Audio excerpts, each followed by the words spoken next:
So I wanted to ask you, what do you see keeping people from not investing in online businesses? So, for example, someone who doesn't know even that there are businesses for sale online.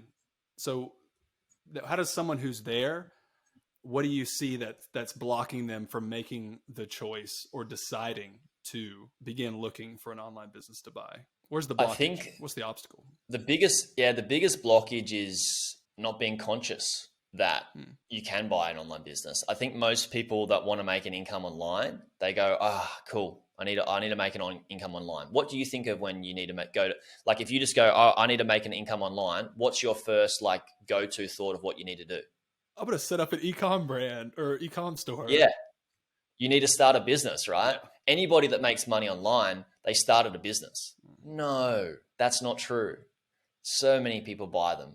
I mean, and hey, I'm the human being here that failed at this too. I thought if I want to make money online, I need to start an online business. Hmm.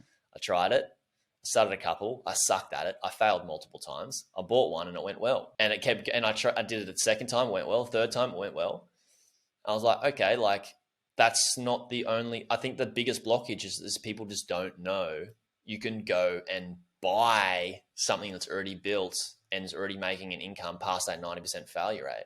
That's probably the biggest blockage that stops people from buying a business, is because they just don't know it exists. Maybe also that if they do know it exists, they have the perception of like, I need a couple $100,000 to buy a business. That could be a secondary preventative, I guess. That Yeah. they might not have enough money. Whereas you can get finance now these days, and it's a lot easier than it was just 5 years ago.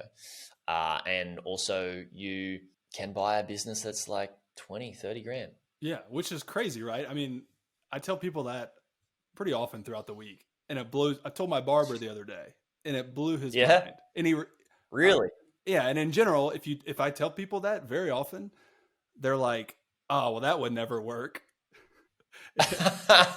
And it's usually What do you mean it after. would never work? It's already working. I know I don't want to get us off track, but someone the other Okay. day was like, that would, I told him what I do, and what Bob does, helping people, escape their 9 to 5, find a great Yeah. business without too much risk. Like I explained to them, like, we help people buy businesses, and they were like, yeah, that job would never work.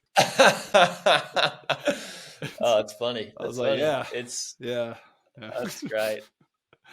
But that's where the opportunity is, because there's an uneven throughout the population. There's an uneven awareness of pretty much everything. Like, no one knows everything. So that's Yeah, it's an nobody opportunity. knows. Like the way I think about it is like, if it's like a 20 to 30 grand business, some people buy a car for more than 20 to 30 grand. Yeah, And yeah, the car, yeah, you need it for transport, but you don't need a 20 to 30 grand car for transport. It's not absolutely necessary. With the right. 20 to 30 grand, you could spend 30 grand on a liability, which is a car, Mm-hmm. right? That costs you money every single month. You pour money into it. Insurance, maintenance, fuel. If you put 30 grand into a business, that's an asset.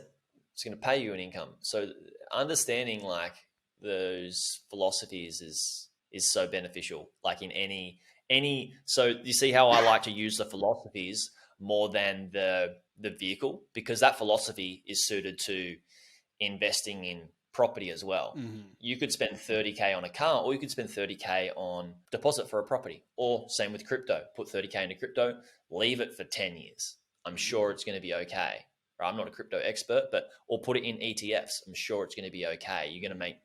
It's going to set you up way better than just buying a 30K car. Maybe you could buy a 10K car and put 20K into ETFs, and you've still got the mode of transport, and you win at both.